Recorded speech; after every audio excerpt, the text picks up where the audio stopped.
365, no sleep. Wake up. 365, no sleep. Wake up. To another edition of Gain and Retain 365, where our goal is to educate, motivate, and inspire future entrepreneurs. We sit down with business owners, we get their story, and we figure out how they got started. Today we have a very special guest. We'll allow him to introduce himself. What's going on, y'all? I go by the name of DJ PSmooth from Phillip Smith, Arkansas. My brother, how you doing, man? Good, man. Appreciate you for having me, man. Hey, I appreciate you for coming, bro. Yeah. How's your day going so far? So far, so good. You got me up early, man. Had to make me some hot tea. But I'm good, man. I'm blessed. How you doing? Hey, bro, I can't complain, man. That's what's up. We appreciate you for coming, man. Thanks for having me. Yeah. You know, they say the early bird get the worm, man. Yeah. So let's get this word. Hey, for sure, bro. That's a bet. We ain't gonna waste no time, man. Let's talk about how you get started DJing. Man, so growing up, I saw my dad DJing, but surprisingly, that wasn't what sparked my interest in DJing. Really? Like, I loved music already. Like, I was in band and stuff like that, but I didn't see myself becoming a DJ till I got to college at UCA. Okay. In 2009. What instrument in band? I'm curious. Trombone. Okay. I started off with the trombone. I started crossing over to baritone, and then my junior year, I was learning percussion. So. Okay. Yeah, but I ended up quitting band. So, but yeah. So when I got to UCA, I seen this DJ named One Eye, and I was like, dang, I think I want to do that. So I just walked up to him. It was like, hey, how much you charge for lessons? He was like, man, if you really serious, man, just follow me around and you can shadow me. I like bet. So every gig he was at, I was right behind him. Until it got to a point to where he heard me DJ one time, and he found out that I was really practicing outside of me just shadowing him. And he let me DJ. He pretty much told me, like, I'm going to let you DJ till you mess up. And I ended up DJing the whole party, and it was lit. I got a lot of great feedback from my peers, from the people that was at the party, and him. Yeah. And he was just like, oh, yeah, you ready? Like, so. Okay. Two things. Okay. Man, before I forget. So, first thing, DJ One Eye. Mm-hmm. What was up with the name? He literally had one eye. Okay. Yeah. I just wanted to check and make sure, man. Everybody asked me, like, do he really got one eye? Like, yeah, he had one eye. Okay, yeah. okay. I just want to make sure we're on the same page. Yeah, so he gonna see this and laugh. Hey, no disrespect. I was just curious, man. You know, I got to feed my curiosity. Yeah. So, and then the second thing, I like that you took the initiative, man, and you went and you approached him as far as a mentorship or shadowing him to learn more about the craft. Yeah. That say a lot, man. Yeah, and it says a lot about him too, because not a lot of people want to share the sauce, like we like to say. I promise you, bro. You know, and it's like, sometimes people have a mentality that the game is to be sold, not told, Right. and I get it. You I know don't what agree I'm saying? with that though. To a certain extent, like I feel like with our people, we should tell it. You know what I'm saying? Because we gotta elevate as a people, because that's how every other, other people do. That's how they operate. Right. You know what I'm saying? So it's like we're not really as organized as other groups, in my opinion. So I feel like we do need people like that to be like, hey, I know this trade, or I know this, I have this knowledge here. You know what I'm saying? This how you can use it. This how you can apply it to your life. Like, this how you can elevate. Right. But a lot of people stingy with the information and knowledge.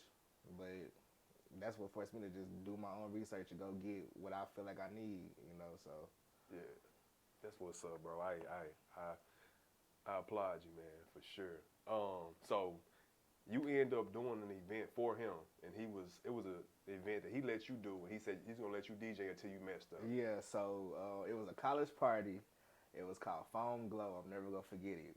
It was about maybe 1,000 people. If anybody used to go to UCA between 2009, 2012-ish, everybody know about the Armory in Conway. Okay. And he got booked for the event. I did, but everybody knew that I was shadowing One Eye, so they kind of figured I would kind of DJ maybe 20, 30 minutes. Just as people are filling in, walking in, I'm getting that first. As soon as the door is open, I'm DJing, so I'm not really DJing for anybody. But this particular party, he was like, and I'm really in the middle, like, I'm thinking I'm only DJing for 20 minutes. So I'm DJing, he was like, hey, P, I'm going to let you go until you mess up. I feel like you messing up. And so I got to sweat because as DJs, we kind of think about how much time we have to do a set. And we play our music, and certain music depending on the time of the set and how long the set is. Okay. So I'm running through like my songs quick because I'm thinking I only got 20, 30 minutes. Right. So I had to revamp my thought process. Like, okay, I can't really do what I planned to coming in to do because before I DJ, I like to sit down and get kind of an idea of how like what songs I'm gonna play. Okay. So it threw me all the way out because I prepped the whole night before, the day of. Like I'm like, so when he threw that, you know, so I'm like, okay, cool. But you know, I made it through the end of the party, and everybody had a great time. It was some people that was like, man, like I didn't know you had all that in you. One, I was proud. That's who I really wanted to impress. Obviously, that was my mentor. Right. And yeah, so after that, I actually started getting booked and having my name on the flyers. So. Man, so how long was that party? How many hours did it last? Oh, that was 4 hours. 4 so hours? It was from 10 to 2. One night, he actually tapped me around like 1:20, 1:30. It was like, hey, I gotta DJ these last 30 Right, minutes they did because book me. they paying me, you Right. know what I'm saying? And he ended up, you know what I'm saying, give me some food, and he actually, I think he paid me like $20 or $30. Right. You know what I'm saying? I was like, oh, I appreciate that, but I wouldn't. It was the exposure for you. Yeah, the I wasn't even opportunity. looking to get paid. Yeah, I was not looking to get paid. So that was a blessing. Like $30 as a college student, you know, I was like, okay, yeah, I'm up. I'm up.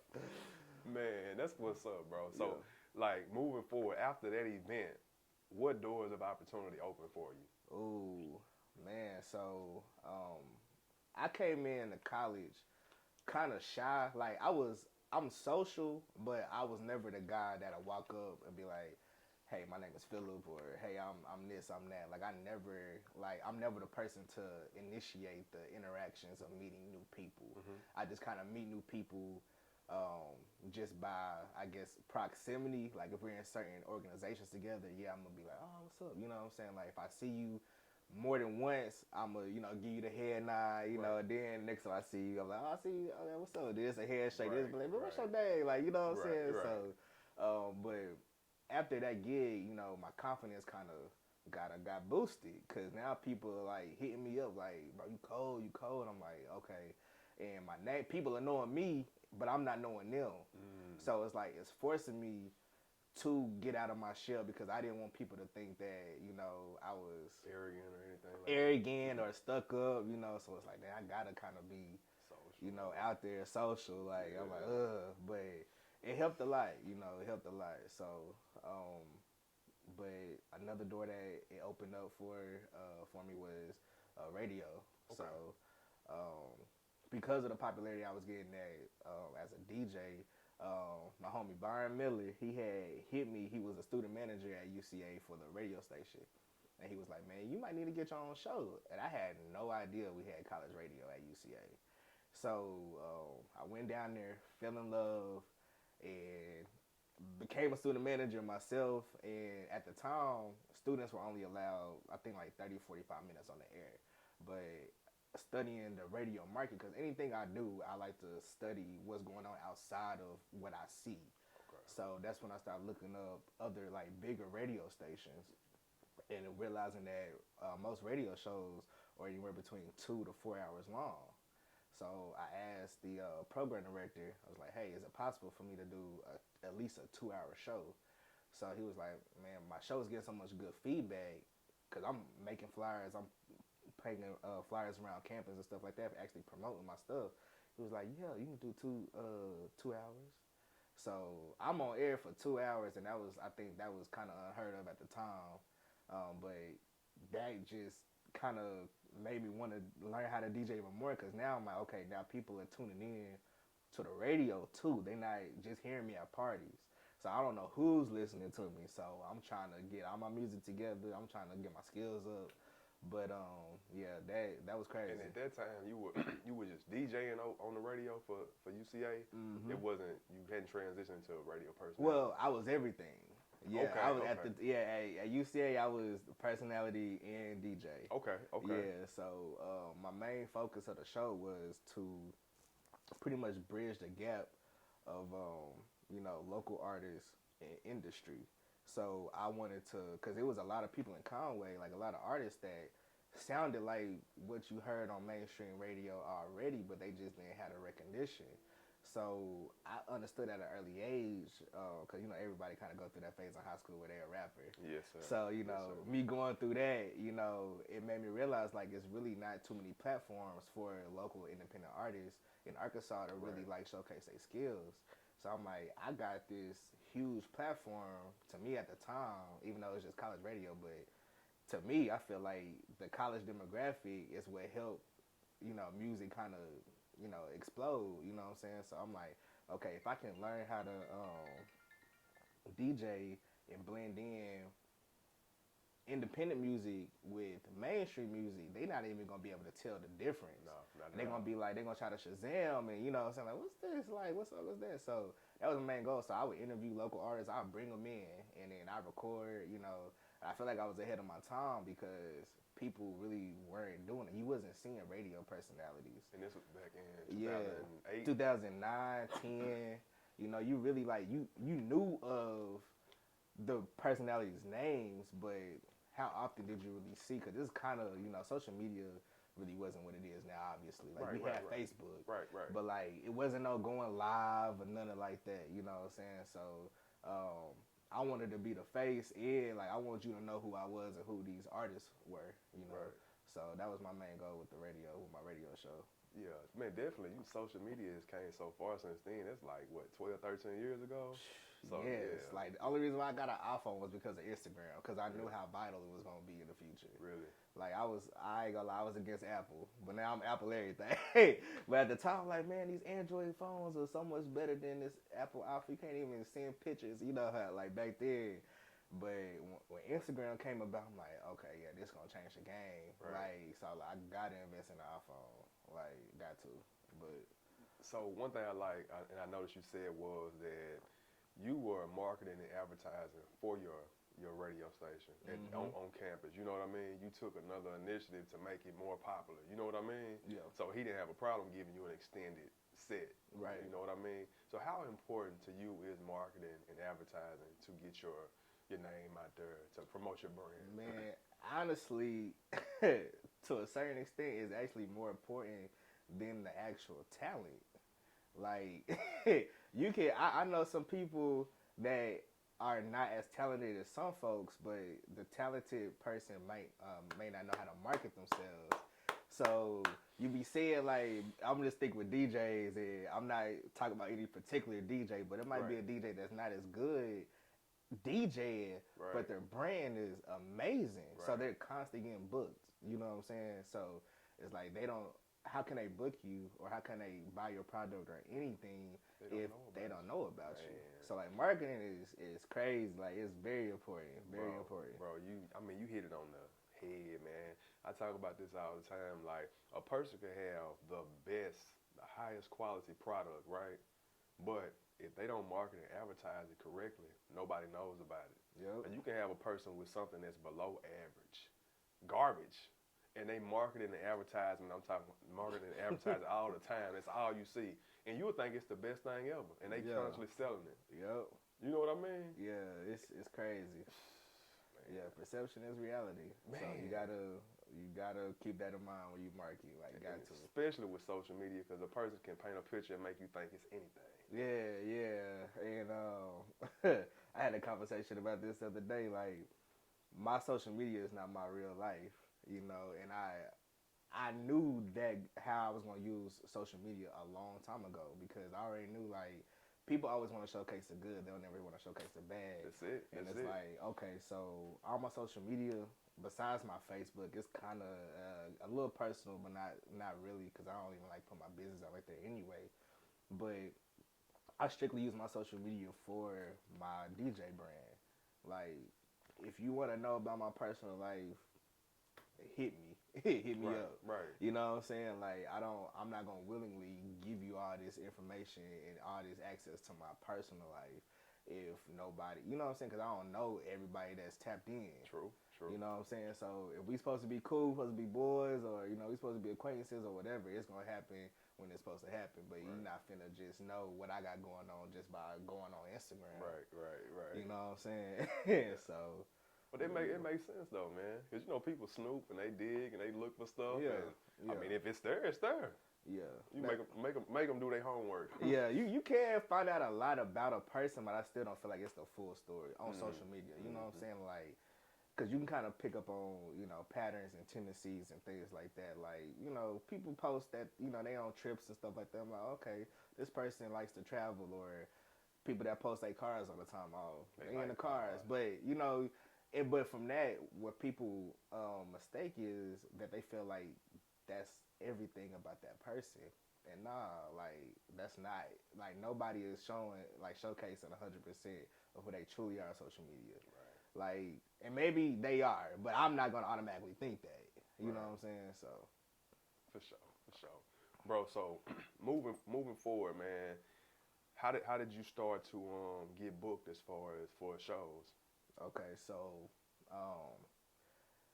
for one, anytime DJ One I would get booked, they would book me. So it was cool to have two DJs. Like, it was a new marketing tactic. You got two DJs, two different vibes. Like, and because people, DJ One I was the most popular DJ that came through Conway. He ran Conway for almost like longer than a decade. I know, like 10, maybe 12 years. Okay. Maybe even longer. You know, I think he was about 8 or 9 years in when I got there.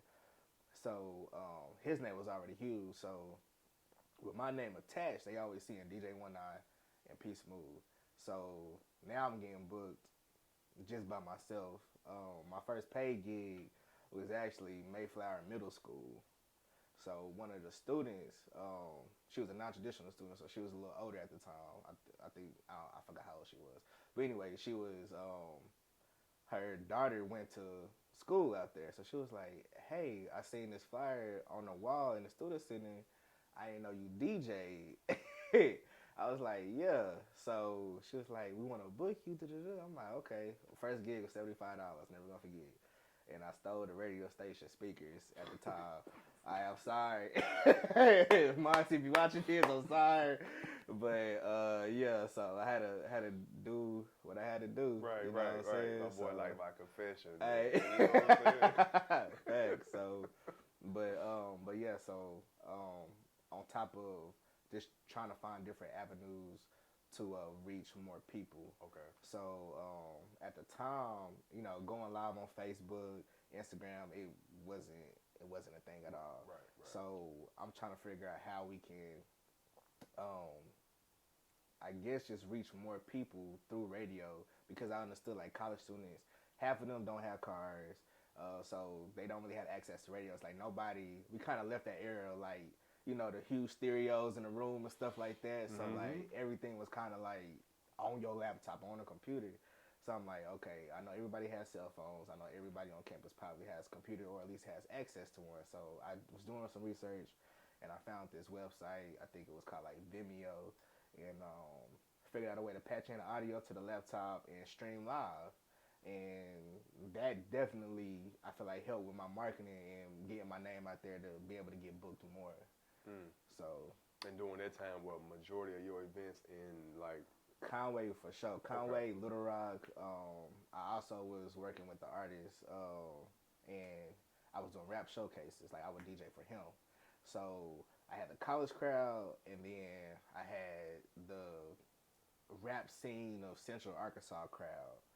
So I would get booked for, you know, different not DJ showcases, but different rap showcases on top of college parties. And then I started transitioning into weddings. So it was another mentor of mine named DJ Monkey. He found out a long time ago, like, he was just like, hey, this college stuff is going to, you know, die down, because it's really a popularity contest when it comes to DJs. It don't matter. Again, it don't matter how good you are as a DJ. So he was like, let me train you and get you ready for these doing weddings.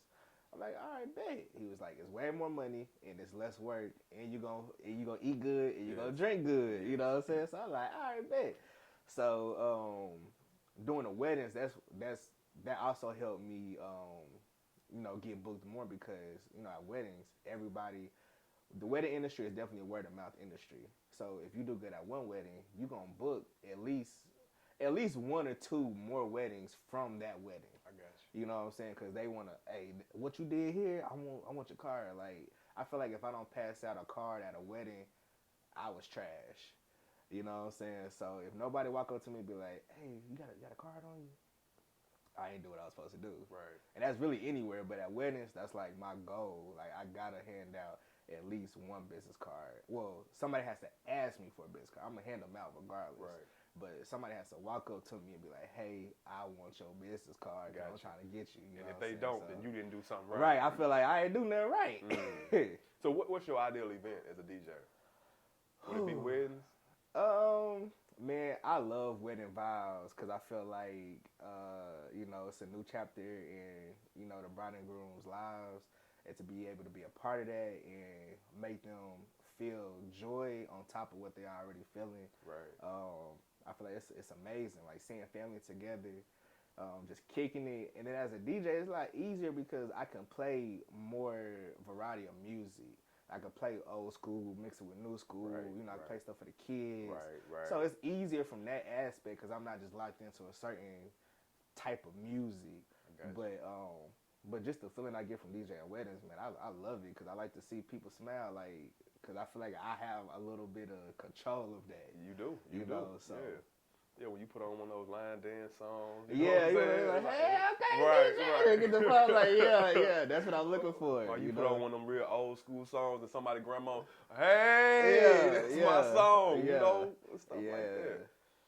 That's what's up, man. So, okay, moving forward on your journey, man, as a DJ, disc jockey, you know what I mean? Yeah.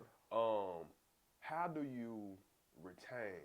You know what I mean? We understand how you gain new clients or whatever. How you get them to come back? Because I know you got some repeat clients, repeat customers. Like, hey, DJ, PSMooth, we need you again. Yeah. So what do you do to ensure that they call you next time they need a DJ? Man, just customer service. Like I grew up working retail, and that taught me a lot about dealing with people. So you just treat folks right, man. Be a man of your word. Bring what you say you're gonna bring. Just doing all around good business. Okay. And a lot of times, just like marketing, it kind of oversees the talent too. A person rather do a great business with a mediocre DJ versus bad business with a great DJ, because at the end of the day, they want to feel like they got their money's worth.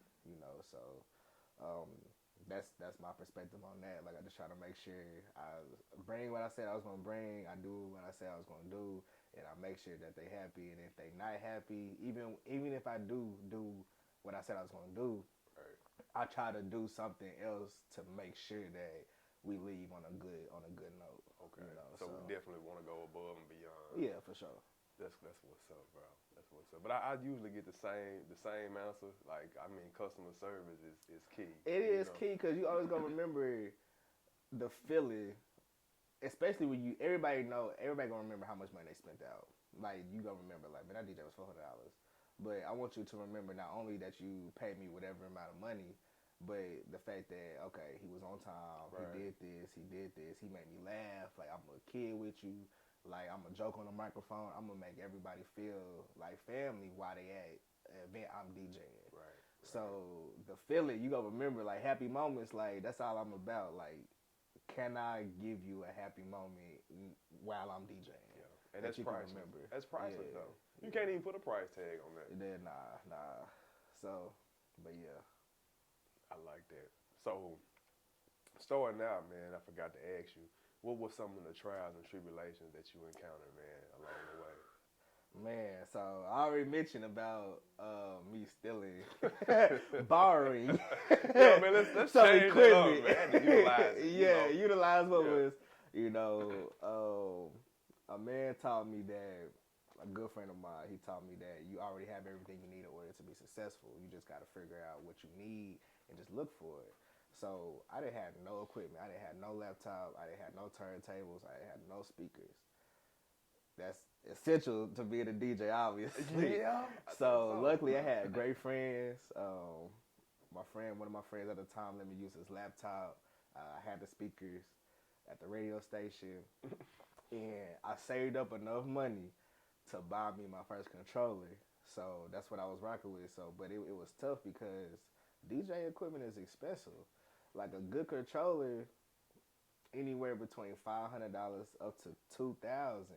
Then your laptop gonna be, anywhere between 500 to 1,200 if you want a I was MacBook. gonna say you need a Mac, You know pretty what I'm much, saying? right? Speakers gonna be 500 a pop. Right. You know what I'm saying? You need at least two. Right. And then at the time, it was the party era at UCA. So huge buildings. The radio station speakers was to go fill up the sound for those events. So I didn't have no huge setup. So I would always have to like rent speakers or actually get booked with a DJ that had sound. So that would cut into my money because it's like I can't pay you what I'm paying him because all you bring is your laptop, which is right. You know what I'm saying? So, just saving money was tough because I'm young and I really wasn't taught money management as a business mindset, just more so on a personal level. Like, okay, make sure you pay your bills and stuff like that. But reinvesting, I wasn't taught that until I started linking up with DJ Monkey. And he was just like, hey, like, it's fast money, but easy come, easy go. True.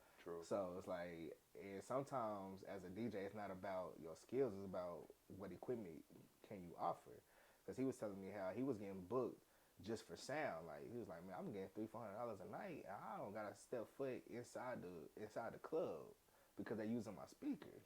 Wow. And I'm thinking about, dang, like I'm only getting paid $50 a DJ in here. He get $300 just for the sound. So I'm like, okay, now that started opening my eyes. As far as, okay, I need to reinvest in myself. I need to reinvest and get speakers and get stuff that I know other DJs don't have, but they need so they can start renting from me. Right. You know what I'm saying? So even if I'm not booked, I'm still getting money. Like at the time, that blew my mind. I'm like, man, that's a whole separate business. Right. Because you ain't got to be no DJ to invest in sound and rent it out. Right. Equipment rental for sure. Yeah, you know what I'm saying? But that was definitely like really the only issues I had like DJing, becoming a DJ in the industry was just like getting my own equipment. Now the other thing personally was just me being shy and me not able to talk on a microphone. So I had the artist I was DJing for, his name was YK. He was the guy that always wanted the spotlight. So we worked hand in hand together. Like he was on a microphone, right. Talking stuff, hype people up. And I would just kind of just talk through the music. Like I just, go crazy, but I never wanted to talk on a microphone. So, but that was kind of something that I had to overcome, just coming with confidence, like building my confidence. And it came with time. Huh? Yeah, definitely. And it was kind of crazy because they're like, how you a DJ, but you shy? Because you would think, DJs are all just like social, like butterflies and stuff like this. Like, not all of us are like that. You know what I'm saying? A lot of my DJ partners would rather just be in the crib and chill. Right. Like, we don't want to go out if we're not getting paid to be out. And that might sound a little arrogant, but. Nah, just being like, I did a lot of partying in my high school and my college days. So, just me being, like, waking up and be like, I think I want to go to the club tonight. Nah. Nah. If it ain't profitable, why? Yeah. So, what was the process like transitioning what we may consider a hobby, your craft, into a business? Ooh, man. So, it was, I would have to say probably when I got fired from AT&T. So it's kind of, to answer your question, it was kind of forced on me. Okay. Because I didn't want to ever feel like another person has control over my life. And at the time, it was the most money I had ever made. Like, so I'm making, like, at the time, I was making like $14, $15 an hour. It was the highest paying job I ever had at the time. And I got my own crib, my first apartment by myself, 2-bedroom. I'm living it up. Like, it's decked out. Right. Got a new car, first car note, I'm lit. And for me to get fired, it was my fault. But I should never put myself in that situation. But at the time, like, me getting fired, like, it really messed up my finances. Like, I lost my car, lost my crib, you know, so it was just like, man, I kept thinking, like, about what my friend said about you have everything you need already in order to be successful. And I'm just like, man, I DJ, I do graphic design, so let's make this money. Like, how can I monetize this more to where it's my main source of income? And luckily, I had some great friends. Let me stay with them. So I say they got a car, but I was getting it. I had to hustle. But that was probably when. So 2017, like it was always you know what I'm saying. I always knew I wanted to DJ, but I never thought to myself that I would be able to live off DJing until then. Cause I'm like, man, I'm not like if I'm gonna be broke, I want to be broke because it's on me, Right. not because somebody just woke up on the wrong side of the bed and decided, okay, yeah, I think I'm actually enforce the rules and fire. But it is what it is. But I'm glad that happened, you know. So, Man, so as far as like the business side of it, you know, trademarking your name, doing the LLC and things of that nature, those things are mandatory for being a DJ, or it just depends on how serious you are about it. it kind of just depends. So it's a lot of loopholes and things, but I was always taught to do like square business, and so once I did my research on how to get an LLC and things like that, I did that. I found a way to, you know, trying to learn how to figure out how to pay taxes or if I even need to pay taxes. Learning that, I found out how to pay myself. So it's like I'm the employer and the employee. So that way, just some free game. That way you can file your taxes, so personal taxes, and then you got your business taxes. So that way you're not responsible technically for both of them. Um, and it keep your finances separate. Mm-hmm. Like, so you kind of know what you bringing in. You see that because a lot of DJs, I feel like we just get money and we spend it, and we don't realize how much money we actually make. And I actually kept track of like 1 year. I'm like, that's like I could have been living off of it, you know, but because it was a hobby, in my mind, it's extra money. Mm-hmm. Like I'm already getting this from AT&T or whatever job I was working at the time. So whatever I get DJing, I'm instantly blowing. Right. You know what I'm saying? Or investing in some other stuff, but it's like at a certain point, I invested in everything that I needed. So I could have been living off my DJ money, but we don't see it because it comes so fast. Right. You know. So how did you transition and change that from spending it as soon as it comes to actually saving it and keeping track of the income? Man, QuickBooks. QuickBooks. Like every time I get a gig, put in the number, keep track. It's just when you see it, you kind of you know what to do with it. Like you know how to plan when you see how much money you actually making. Like so, it's like if you know, like I look at my calendar. Anytime I get a book, and I put the calendar in how much money that the gig is for, and I don't count my eggs before they hatch. So it's like I did that one time when I was in college. Excuse me, thinking I'm finna get $300. So I had spent my last dollar on. I forgot what I spent it on. But I was broke. They ended up canceling the gig. And you was banking on that 3. Right. You know what I'm saying? So I'm like, dang, I think I had a phone bill or something. So my phone went off and some other stuff. I'm just like, they had to call my mom's.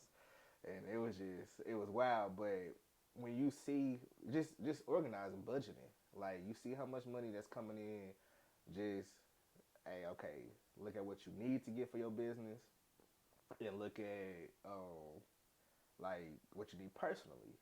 Like, okay, so I'm going to set this aside for this, for my business. I'm going to set this aside for personal. Gotcha. Yeah, so. Gotcha. So, what advice would you give to any aspiring DJs out there, man, listening, that want to get involved in this industry? Man, just start.